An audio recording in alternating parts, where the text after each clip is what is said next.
Mi hija de 10 años tocó piano para sus abuelos, ellos se rieron y la humillaron. Entonces los eché, pero llamaron a servicios sociales con reportes falsos. Ahora enfrentan una orden de restricción que nunca vieron venir. Tengo 37 años. Trabajo en administración de proyectos para una empresa de construcción y soy padre soltero de ella, mi hija de 10 años. Lo que pasó hace 2 semanas, básicamente destruyó lo poco que quedaba de mi relación con mis padres y mi hermana, y honestamente, necesito contar esta historia porque todavía estoy procesando todo. La cosa es que siempre supe que mis padres eran difíciles, ya sabes, ese tipo de personas que siempre tienen algo negativo que decir, pero nunca pensé que llegarían tan lejos como para hacerle daño a mi hija. Supongo que debería empezar por el principio para que tenga sentido. Crecí en una casa donde nada de lo que hacías era suficientemente bueno. Mi padre, Kenneth, es de esos hombres que creen que saben todo sobre todo, tipo el experto, en cualquier tema que salga en la conversación, y mi madre, Débora, tiene esa manera pasivo-agresiva de comentar las cosas que te hace sentir como basura sin que ella técnicamente diga nada malo. Mi hermana Catherine, 3 años menor que yo, siempre fue la niña de oro, o sea, ella podía hacer cualquier cosa y era perfecta a los ojos de nuestros padres, mientras que yo siempre era el que hacía todo mal. Cuando decidí estudiar administración en lugar de ingeniería como mi padre quería, fue un drama de meses. Cuando me casé con Courtney, mi ex, mi madre pasó toda la boda comentando sobre cómo el vestido era demasiado revelador o la comida estaba muy salada. Así son ellos, básicamente. Me divorcié de Courtney hace 4 años. Fue amigable, en serio. Simplemente nos dimos cuenta de que queríamos cosas diferentes de la vida y decidimos separarnos antes de que las cosas se pusieran feas. Compartimos la custodia de ella al 50%, una semana conmigo y una semana con ella, y funcionamos bastante bien como copadres. Courtney es una buena mamá, nunca he tenido quejas de eso. Después del divorcio decidí limitar el contacto con mis padres porque, la verdad, no necesitaba ese tipo de energía negativa en mi vida mientras intentaba reconstruirme. Los veía tal vez una vez cada 2 o 3 meses, en cenas rápidas o eventos familiares obligatorios, y mantenía las conversaciones superficiales. Catherine, por su parte, hablaba con ellos casi todos los días, y siempre me mandaba mensajes tipo, deberías llamar más a mamá y papá, se sienten mal, y yo tipo, bueno, tal vez si no fueran tan críticos con todo, los llamaría más seguido. Hace como 3 meses, ella me dijo que quería aprender a tocar el piano. Había escuchado a una amiga de la escuela tocar algo en una reunión, y le pareció hermoso. Yo estaba súper emocionado, o sea, me encanta cuando los niños muestran interés genuino en algo creativo. Así que busqué un profesor de piano cerca de la casa y la inscribí en clases semanales. El profesor, un señor mayor muy paciente llamado C.R. Morrison, le enseñaba los básicos todos los miércoles por la tarde. Ella practicaba casi todos los días después de hacer la tarea, tipo media hora, sentada en el teclado digital que le compré, porque un piano real es carísimo, y no sabía si realmente le iba a gustar a largo plazo. ¿Me explico? Estaba tan orgulloso de verla esforzarse, concentrándose en las notas, frustrándose cuando se equivocaba pero volviendo a intentarlo. Eso es lo que quieres ver como padre, ¿no? Que tu hijo se desafíe a sí mismo y persevere. Después de 2 semanas de clases, ella aprendió una pieza súper simple, básicamente una melodía de como 30 segundos que sonaba más o menos bien si no te importaban las pausas ocasionales, donde ella tenía que recordar qué tecla seguía. Estaba tan emocionada de mostrármela que la tocó como 5 veces seguidas esa noche. Yo le aplaudí cada vez porque, literalmente, ¿qué más vas a hacer? Tu hija de 10 años está orgullosa de algo que logró. La apoyas, punto. Me preguntó si podía tocarla para los abuelos la próxima vez que vinieran, y yo, sin pensar mucho, dije que claro, que a ellos seguro les encantaría escucharla. Dios, ojalá hubiera pensado mejor esa respuesta. Resulta que Catherine había estado presionándome para que invitara a mis padres a cenar porque, según ella, me estaba alejando demasiado de la familia, y ellos se sentían rechazados. Yo realmente no quería. Pero también no quería causar más drama, así que cedí y los invité a cenar un viernes. Les dije que vinieran tipo a las 7, que haría pasta lo único que cocino decentemente, la verdad, y que sería algo tranquilo. Llegaron puntual, lo cual debí tomar como señal de advertencia porque mis padres nunca son puntuales a menos que tengan algún tipo de agenda. Kenneth entró con esa actitud de siempre, mirando alrededor de mi sala como si estuviera evaluando una propiedad para comprar, haciendo comentarios sobre cómo debería cambiar la disposición de los muebles o pintar las paredes de otro color. Débora fue directo a la cocina y empezó a sugerir que agregara más sal a la salsa o que la pasta estaba muy cocida, ese tipo de cosas que técnicamente son ayuda, pero se sienten como crítica. La cena fue tensa pero manejable. Hablamos de cosas superficiales, el trabajo, el clima, noticias locales, nada profundo. Ella estaba callada durante la mayor parte de la cena. Lo cual no es raro para ella cuando hay gente, es una niña un poco tímida en general. Pero después de que terminamos de comer, se iluminó y me preguntó si podía tocar su pieza de piano para los abuelos. Yo le dije que sí, súper orgulloso. Y ella corrió a la sala donde teníamos el teclado. Yo limpié un poco la mesa mientras ella se preparaba, emocionado porque pensaba que mis padres finalmente verían algo positivo, algo que podrían celebrar sin criticar. Ella se sentó en la banqueta, ajustó el soporte de las partituras, aunque ya se sabía la pieza de memoria, y empezó a tocar. Y miren, no voy a mentir, no fue perfecta. Hubo un par de notas equivocadas, una pausa larga en el medio donde claramente olvidó que seguía, y el tempo era un poco inconsistente. Pero tenía 10 años, y había estado tomando clases por 2 semanas. 2 semanas. Cuando terminó, volteó hacia nosotros con esa sonrisa enorme, esperando aprobación, y yo empecé a aplaudir de inmediato, diciéndole que lo había hecho increíble y que estaba muy orgulloso de ella. Y entonces Kenneth se rió. No fue una risa amable o de diversión, fue esa risa burlona, condescendiente, que básicamente dice, esto es ridículo.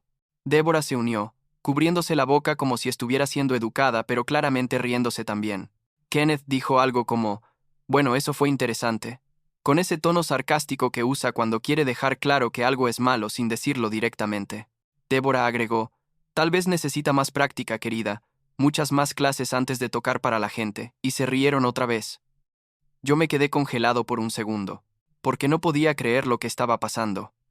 Miré a ella, y vi cómo su sonrisa se desvanecía completamente, cómo sus ojos se llenaban de lágrimas, y algo dentro de mí simplemente explotó. Me levanté tan rápido que casi tiro la silla y les dije, ¿ya sabes qué? Salgan de mi casa ahora mismo. Kenneth me miró como si yo estuviera loco, y dijo algo como, oh, vamos, solo estábamos bromeando. Relájate. Y yo tipo, no, no están bromeando. Están siendo crueles con una niña de 10 años, que está orgullosa de su progreso. Débora intentó esa cosa pasivo-agresiva de, ay, no seas tan sensible, solo estábamos siendo honestos, ella tiene que aprender a aceptar crítica constructiva, y literalmente sentí cómo me hervía la sangre. Les dije, constructivo sería decir bien hecho. Sigue practicando, no reírse de ella. Tienen que irse. Ahora.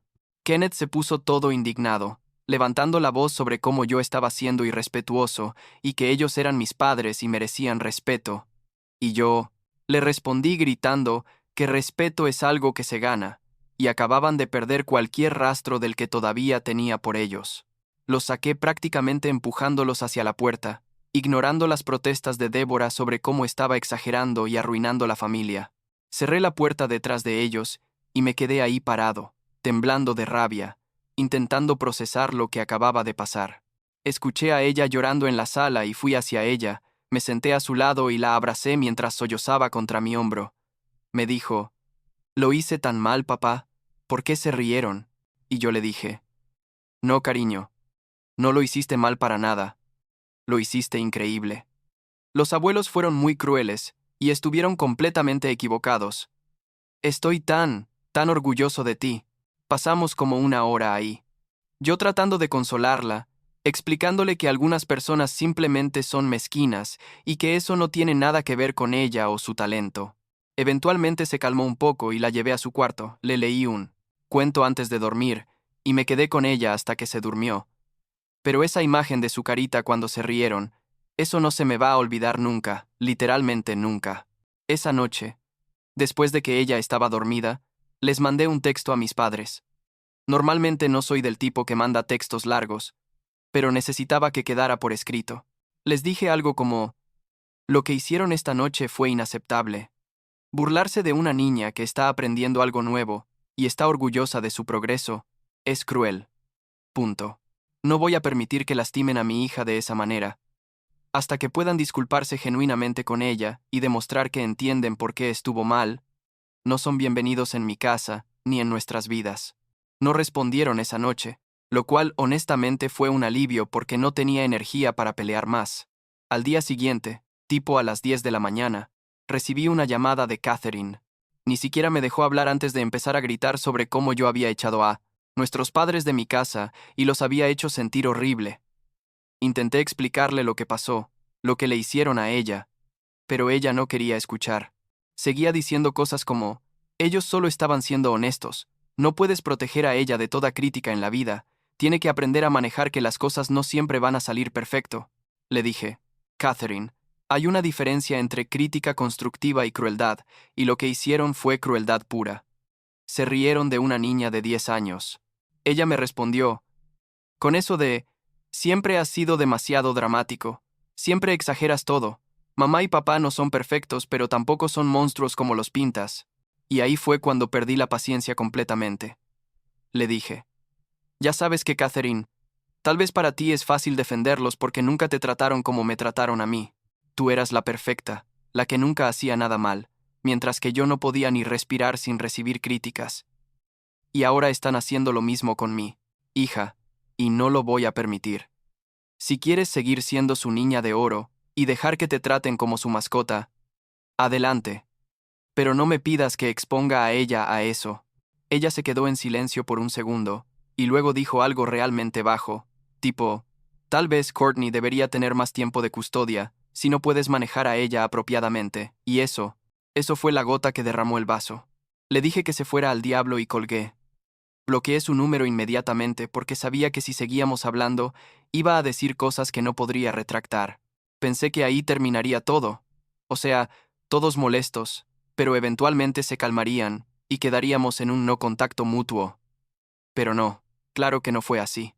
Durante los siguientes días, empecé a recibir mensajes de tíos, primos, hasta de un vecino de mis padres, que de alguna manera tenía mi número, todos diciéndome que estaba siendo irrazonable, que debería disculparme con mis padres, que la familia es sagrada y no puedes simplemente cortar a tus padres por algo tan pequeño. Algo pequeño. Como si traumatizar a mi hija fuera algo pequeño. Bloqueé a todos, literalmente a todos, porque no iba a justificar mi decisión a gente que claramente solo había escuchado la versión de mis padres y Catherine. Una semana después del incidente, recibí un email de Débora. No la tenía bloqueada en email porque honestamente no pensé que lo usaría. El email era largo, como 3 párrafos, y básicamente decía que ella y Kenneth estaban preocupados por ella y que tal vez sería mejor si ellos ayudaban más con su crianza, porque yo claramente no estaba manejando bien la paternidad en solitario. Sugirió que ella podría pasar más tiempo con ellos, que podrían enseñarle disciplina y estructura, y que yo estaba siendo muy blando con ella al no permitir que enfrentara crítica real. Leí ese email como 3 veces porque no podía creer la audacia. Después de lo que hicieron, querían más acceso a mi hija, para poder seguir lastimándola. No les respondí, porque no confiaba en mí mismo para escribir algo coherente, sin insultos. El miércoles de esa semana, estaba trabajando desde casa. Tengo un horario flexible, que me permite estar ahí cuando ella sale de la escuela, cuando escuché que alguien tocaba la puerta con fuerza. Abrí y ahí estaba Kenneth, con los brazos cruzados y esa expresión de furia contenida que solía tener cuando yo era niño y había hecho algo que él consideraba inaceptable. Me dijo, tenemos que hablar, déjame entrar. Y yo tipo, no, no vas a entrar a mi casa. Él intentó empujarme un poco, no violentamente, pero sí físicamente, y yo me mantuve firme en la puerta, diciéndole que se fuera o llamaría a la policía. Me acusó de ser un malcriado, de envenenar a mi hija contra su familia, de arruinar las relaciones familiares por mi ego y mi sensibilidad excesiva. Yo le respondí que él había arruinado la relación cuando decidió burlarse de una niña inocente y que no tenía nada más que hablar con él. Kenneth siguió intentando entrar, diciendo cosas como, soy tu padre, tienes que escucharme, y yo, honestamente temblando un poco porque parte de mí todavía tiene ese miedo de niño hacia él, saqué mi teléfono y literalmente marqué el número de emergencias frente a él. Le dije, tengo a alguien en mi propiedad que se niega a irse. Necesito que envíen a alguien, y di mi dirección.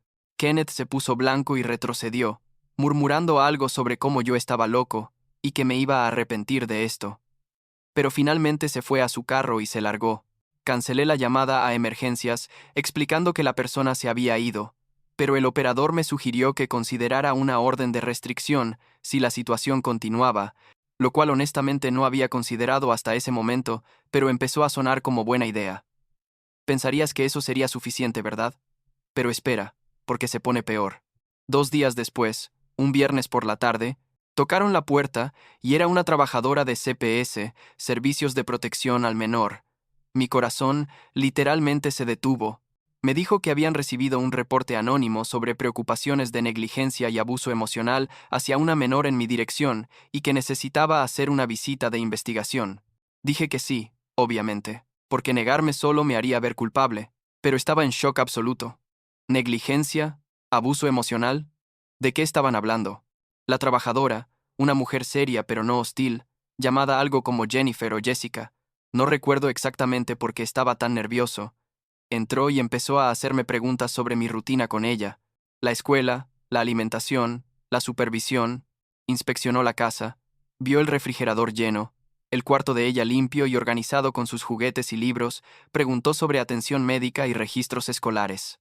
Yo cooperé completamente, mostrándole todo lo que pedía, explicando mi horario de trabajo flexible y nuestro arreglo de custodia compartida con Courtney.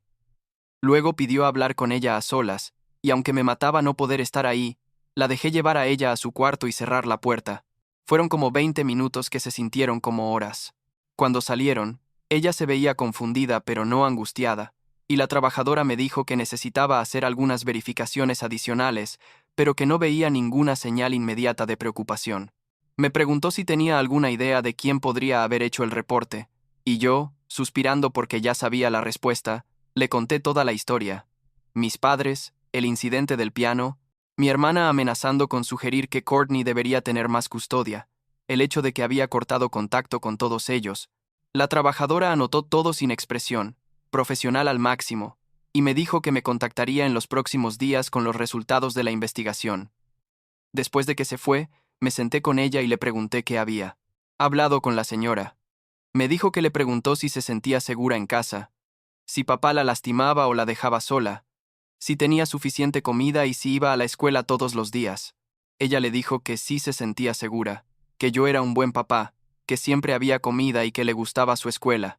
También le preguntó sobre los abuelos, y ella le contó sobre el piano, y cómo se habían reído de ella y la había hecho sentir mal. Me sentí aliviado de que ella hubiera sido honesta, pero también furioso de que la hubieran puesto en esa posición para empezar. Esa noche llamé a Courtney y le conté todo. Ella ya sabía algo, porque Catherine la había contactado, sugiriendo que yo estaba inestable y que tal vez debería considerar pedir custodia completa. Pero Courtney, bendita sea, me dijo que ella sabía que yo era un buen padre y que no tenía ninguna preocupación sobre cómo cuidaba a ella. Me preguntó si necesitaba ayuda con algo, y le dije que no, que solo quería que supiera lo que estaba pasando por si mis padres o Catherine intentaban involucrarla más. Courtney me aseguró que si alguien la contactaba, ella dejaría claro que no había problemas y que nuestro arreglo de custodia funcionaba perfectamente. Esa conversación me calmó un poco, porque al menos sabía que Courtney estaba de mi lado en esto. Una semana después, la trabajadora de CPS me llamó para informarme que la investigación estaba cerrada. No habían encontrado evidencia de negligencia o abuso. Ella estaba claramente bien cuidada y feliz. La escuela reportó que era una estudiante regular sin problemas de asistencia o comportamiento, y Courtney había confirmado que yo era un padre responsable y comprometido. Me dijo que el caso estaba oficialmente cerrado y que no habría seguimiento. También mencionó, algo que técnicamente no debería haber dicho pero lo hizo, que en su experiencia, los reportes anónimos de familiares molestos eran desafortunadamente comunes y que lamentaba que hubiéramos tenido que pasar por el proceso. Le agradecí y colgué, sintiéndome una mezcla de alivio y rabia absoluta. Ahí fue cuando decidí que necesitaba tomar acción legal. Contacté a un abogado que se especializa en derecho familiar y le expliqué toda la situación, el incidente original, el acoso de mi familia, Kenneth apareciendo en mi casa, el reporte falso a CPS. El abogado, un tipo de unos 50 años llamado Robert algo, Me dijo que tenía un caso sólido para una orden de restricción contra Kenneth y Deborah, y que también podía enviar una carta de cese y desistimiento a Catherine por el reporte falso a CPS y las amenazas de interferir con mi custodia. Me explicó el proceso, los costos no baratos, pero valía cada peso, y me dijo que también documentara todo, todos los mensajes, correos, registros de llamadas, todo. Empezamos el proceso la semana pasada. El abogado envió la carta de cese y desistimiento a Catherine certificada, básicamente, diciéndole que si continuaba con cualquier tipo de acoso, interferencia con mi custodia o reportes falsos a autoridades, enfrentaría consecuencias legales que podrían incluir demandas por difamación y angustia emocional intencional. También presentamos la solicitud para la orden de restricción contra Kenneth y Deborah, citando el incidente en mi puerta, el acoso continuo y el patrón de comportamiento dañino hacia ella. Tenemos una audiencia programada para dentro de 2 semanas, donde un juez decidirá si otorga una orden temporal que eventualmente podría volverse permanente. Desde que enviamos esas cartas, todo se puso silencioso. Catherine no ha intentado contactarme, mis padres tampoco, y el resto de la familia extendida parece haber captado el mensaje de que esto es serio. Parte de mí siente culpa, ya sabes, ese sentimiento de ¿realmente tenía que llegar tan lejos? Pero luego pienso en la cara de ella cuando se rieron de ella, en cómo temblaba cuando la trabajadora de CPS la entrevistó sin entender realmente por qué. Y sé que tomé la decisión correcta. Mi trabajo como padre es protegerla, incluso si eso significa cortar a mi propia familia de nuestras vidas. Ella sigue yendo a sus clases de piano. Después de todo el drama, el Sr. Morrison me llamó preocupado porque había notado que ella parecía menos entusiasta en sus lecciones. Le conté una versión resumida de lo que pasó, sin entrar en todos los detalles legales, y él fue increíblemente comprensivo. Me dijo que iba a trabajar extra para reconstruir la confianza de ella en su música y que no me preocupara por los pagos si necesitaba faltar algunas clases por estrés. No he tenido que faltar ninguna, pero el gesto me llegó profundo. Ella está mejorando lentamente. Su confianza está volviendo de a poco, y la semana pasada tocó una nueva pieza para mí sin que se lo pidiera. Casi me pongo a llorar de orgullo y alivio. Courtney ha sido un soporte increíble durante todo esto, también. Aunque ya no estamos juntos románticamente, demuestra que elegí a una buena persona para ser la madre de mi hija. Me ha ofrecido cambiar los horarios de custodia temporalmente si necesito espacio para manejar todo el asunto legal. Pero le dije que no, que ella necesita su rutina normal y su tiempo con los dos. Lo último que quiero es que esto interrumpa su vida más de lo que ya lo ha hecho. Ayer en la noche, mientras le leía a ella antes de dormir, me preguntó si los abuelos iban a volver alguna vez. Le dije la verdad, que no lo sabía, que tal vez algún día si podían entender lo que hicieron mal y disculparse genuinamente, pero que por ahora no iba a pasar. Se quedó pensando un momento, y luego dijo, «Está bien, papi. Igual estoy bien aquí contigo y con mami. No los necesito si van a ser malos. Y eso es suficiente por ahora, supongo».